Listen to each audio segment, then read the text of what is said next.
Hello YouTube, this is Darkon633, back with another Star Wars review. This time we're going to take a look at the Star Wars The Black Series 6-inch Jedi Master Luke Skywalker. Now, fans of Star Wars, The Force Awakens, and Star Wars in general, I can understand a little bit of frustration that this character did not get a release in the 6-inch scale, but at the same time, he only had a very minor appearance actually in the film, so it makes sense that they took this long to actually release a figure.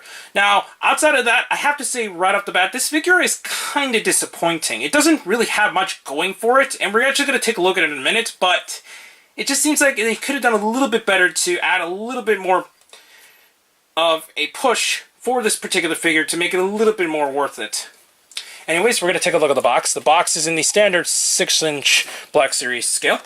Shows a picture of Mark Hamil, or Luke Skywalker there. Shows that it is number 46 of the releases, and has a bio on the back as normal. So now we're going to take a look at the figure more closely. Right off the bat, one thing that is the absolute frustrating part of this figure is the way that they designed the cloak.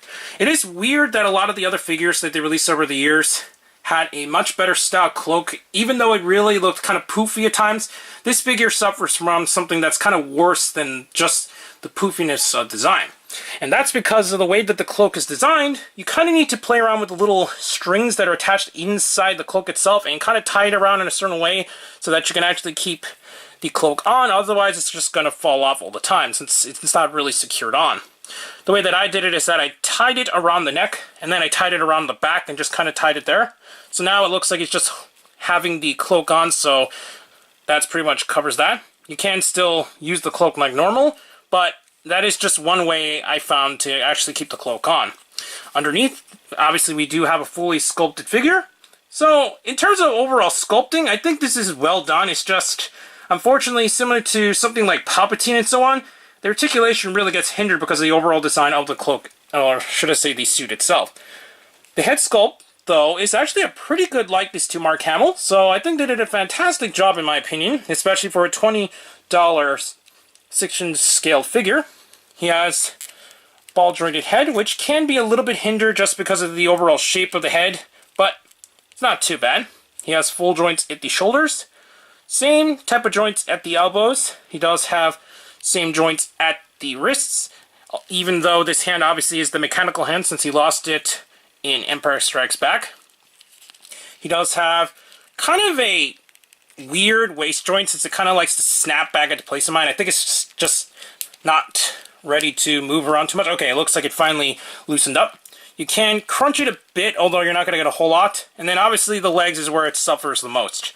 Even though this is made of a softer plastic, it does hinder the articulation a bit since you do need to kind of warp the plastic into place just to move it. But he does have the same joints as other Black Series figures underneath. He still has the same swivel joints, the same double jointed knees, and the same ankle joints. But other than that, you're not going to get a whole lot going on with this particular figure. He does have a belt loop for some reason, even though he has no accessories. So it's unfortunate that he did not include a lightsaber with this release. And he might actually release a new version of Luke Skywalker with his other outfit, but it is disappointing that he doesn't have any accessories outside the cloak. So that pretty much covers Luke Skywalker on his own. However, we're actually going to compare him with several of the different Luke Skywalkers throughout the years. So here he is next to some of the other Luke Skywalkers released in the 6-inch Black Series scale. While I don't have every single outfit of Luke that was released throughout the years in the 6-inch Black Series scale, I do have pretty much a representation of the main designs throughout the movies between the original trilogy and obviously the prequel trilogy here. So I think Luke looks pretty nice over the time, and while each of the head sculpts of Mark Hamill are quite different in a lot of aspects, I think Hasbro did an okay job throughout the years in the overall sculpting and design, since they do at least represent the characters well enough. I think in terms of just the standard releases, I think the new version of Luke Skywalker is the best in my opinion, since the face sculpt is definitely the best of all of them. But in terms of articulation, definitely his older counterparts are a lot better, since there isn't anything really hindering the overall design of the figure to make it kind of not move around too much. In conclusion, I have to say that this is the best figure for Luke in the 6-inch Black Series scale, at least in terms of execution for the design of the character from the film, maybe not so much as the toy aspect of the character in general. Just as a bonus, just have a little fun here. It looks like the lightsaber hilt from the Return of the Jedi 6-inch figure can actually fit onto the loop if you wish to, although it doesn't like to fit on very well because of the way that the hook is designed and the way that the handle's designed. So that's really cool that you can actually do that. And if you have the Return of the Jedi 6-inch, I guess you could just give it to him if you wish to, although you're still unsure exactly how he's going to fight in the film and so on, so obviously at this point in time it's a little too premature to really have any indication about that. Anyways, this is definitely a worthwhile figure release, especially if you're a fan of Luke Skywalker, since, once again, the head sculpt is really well done in my opinion, and although, as a toy, it's maybe not the best designed, I think they did a pretty good job overall. Anyways, please comment, subscribe, and check out Hero Club and Hero Taku. Also check out my Twitter under Darkon633, and don't forget to check down the other channels down below.